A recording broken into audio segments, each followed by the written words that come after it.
자, 이제 공시송달에 대해서 보도록 하겠습니다. 조금 전에 제가 공시송달에 대해서 언급한 바가 있습니다. 당사자의 주소나 거소, 근무 장소 등을 알지 못해서 송달을 할 수가 없어요.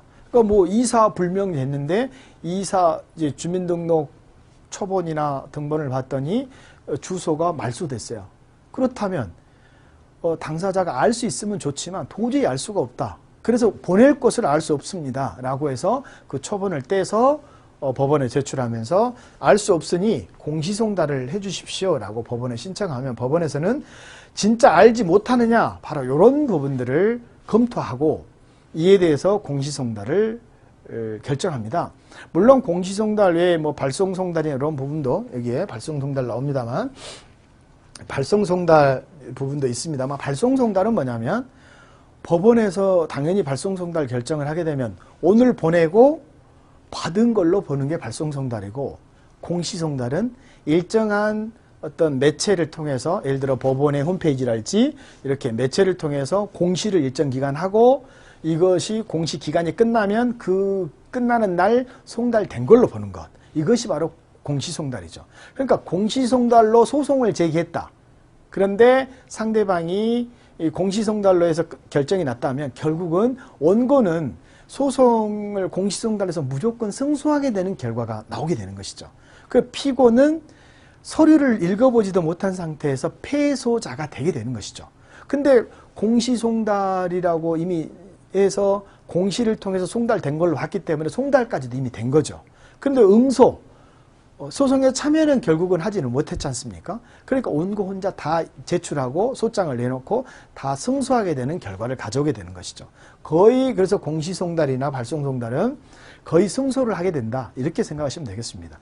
따라서 법원에서는 그냥 쉽게 이 판단을 해주지 않죠. 심사숙고하고 관련 자료를 다시 한번 검토하고 공시송달이나 발송송달을 결정한다. 이렇게 보시면 되겠습니다.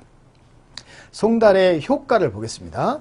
공시송달을 하고 나서 이 길로부터 그 뒷날로부터 2주가 지나면 또한 외국으로 할 송달의 불능한 경우에는 공시송달 이 길로부터 2개월이 지나면 송달의 효과가 발생합니다. 그러니까 공시하고 2주 내지는 외국으로 했을 때는 2개월이 지나면 공시송달이 된 것이다. 공시송달이 이렇게 생각하시면 되겠고 공시의 방법입니다.